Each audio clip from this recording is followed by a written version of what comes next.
आसमान से बरपी इस आफत में जहां आम आदमी से लेकर सामाजिक संस्थाएं सेवा कर रही हैं गुरुद्वारा साहिब, तो वहीं किसान यूनियन भी लगातार लोगों को राहत पहुंचाने में लगी हुई है। आज भारतीय किसान यूनियन चढ़ूनी द्वारा कई गांवों में राशन बांटा गया है, तो वहीं ये राशन बांटने की प्रक्रिया अभी भी चल रही है। किसान नेता गुरनाम सिंह चढ़ूनी खुद लोगों को राशन बांट रहे हैं, इनसे बात कर लेते हैं। गुरनाम जी, बड़ी एक विपदा देखने को मिली और काफ़ी ज़्यादा लोगों को दिक्कतें हुई, इंसान के साथ पशु भी दिक्कत में है। आज आप पहुँचे हैं, क्या क्या सामान बांट रहे हैं? देखिए, सामान तो जो भी ज़रूरत का सामान होगा, उसमें चारा है, उसमें अनाज है, उसमें पानी सप्लाई है, तो बहुत जहाँ भी जैसी ज़रूरत है, अलग अलग जगह पे अलग अलग तरह की ज़रूरत है। तो सवाल इस चीज़ का है कि ये प्राकृतिक आपदा है और इसमें हम ये कहना चाहेंगे कि जो भी सेवा कर सकता है उन सब को इस आपदा के अंदर सेवा करनी चाहिए। इंसान को इंसान की सेवा तो करनी ही चाहिए, बल्कि जानवरों की सेवा भी करनी चाहिए। देखिए, इस बार जो आपदा आई है उसके अंदर बहुत सा मतलब एक बिल्कुल दिल दहलाने वाला सीन कई जगह देखा है कि कितने पशु मर गए हैं, कितने खेती तो गई ही गई, उसकी जगह जो गांव है, गांवों में पानी घुस गया है और उसके ऊपर अब कई जगह पे इतनी बदबू फैल रही है कि बीमारियां फैलने का खतरा है। शहर के शहर डूब गए हैं, गांव डूब गए हैं। तो इसमें तो कोई मतलब कोई वो नहीं है कि कोई इसमें नाम करने वाली बात है, सभी को सेवा करनी चाहिए। ना तो बाढ़ग्रस्त एरिया घोषित किया गया है सरकार के द्वारा, ना केंद्र सरकार से कोई विशेष राहत पैकेज दिया गया है।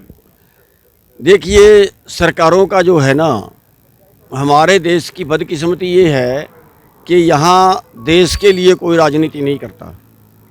यहाँ अपने लिए, अपने परिवार के लिए, अपनी चौधर के लिए राजनीति करते हैं और उसका दुष्परिणाम ये हुआ है कि किसी का ज़मीनी जो दिक्कतें हैं उन पर ध्यान नहीं है। अब उदाहरण के तौर पे ये बरसाती नदियाँ हैं, बरसाती नदी की घग्गर है, डांगरी है, मारकंडा है, जमुना है, किसी की अपनी जगह नहीं छूटी हुई कि ये जगह जमुना की है, ये जगह मारकंडे की है, ये जगह घग्गर की है। कोई बता सकता है? नहीं बता सकता।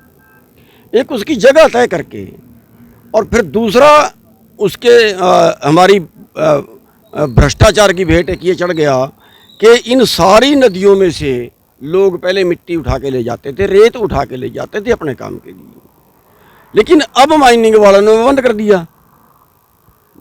मतलब बिल्कुल मंदबुद्धि कह लीजिए, लोग बैठा दिए वहाँ पे। जहाँ पहाड़ से जब नदी आती है तो उसके साथ सिल्ट आती है और इतना इतना एक एक फुट, आधा आधा फुट, दो फुट हर साल वो चढ़ जाता है ऊंचा। अब उसमें जब माइनिंग बंद कर दी, जब वो माइनिंग बंद कर दी, वो जगह ऊंची होगी तो किनारे तोड़ेगी। करना उसका ये चाहिए कि उसका एक लेवल बनाए कि ज़मीन से इतनी गहरी रखनी पड़ेगी और अगर उसके ऊपर सिल्ट आती है तो उसको उठवाएं। करना तो ये चाहिए, उन्होंने उल्टा माइनिंग बंद कर दी। और तीसरी चीज़ ये हुई है कि अब एक पंजाब से राजस्थान में एक नहर जारी है, वो आज भी बंद है। जब वहाँ बाढ़ है तो उस नदी में पानी क्यों नहीं छोड़ते भाई? क्यों? तीसरी चीज़, कभी बरसात से पहले इनकी सफाई, इनका लेवल, इनकी रिपेयरिंग बरसात से पहले नहीं करते। ये जब बरसात आ जाती है तब लगते हैं। अब आप देखोगे हर नदी के ऊपर आपको मशीनें खड़ी मिलेंगी रिपेयर के लिए, अगर इतना ही काम पहले कर देते तो।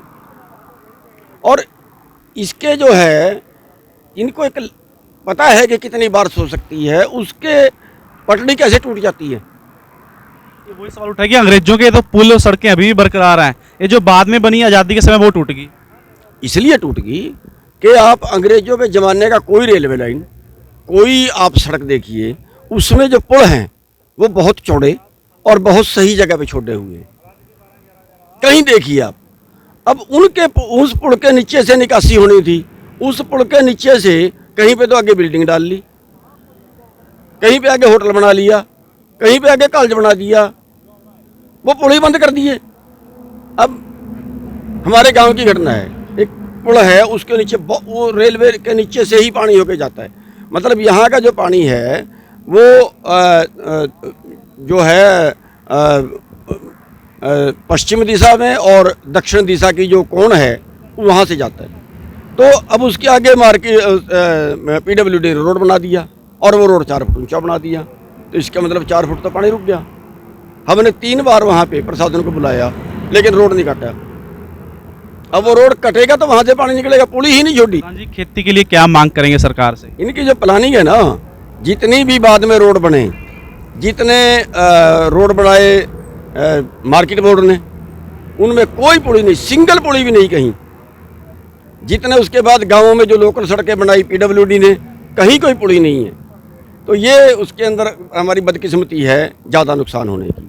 जहाँ तक सवाल है कि किस खेती के लिए क्या करना चाहिए सरकार को, इसमें नंबर 1 तो ये है कि आगे के लिए भी ऐसी प्राकृतिक आपदा आ सकती है, उसके लिए बजट एक सरकार को, केंद्र सरकार को खर्च करना चाहिए कि पूरा पानी का जो है वो निकासी तय करें और जहाँ पानी नहीं होता वहाँ पे वो पानी पहुँचाया जाए।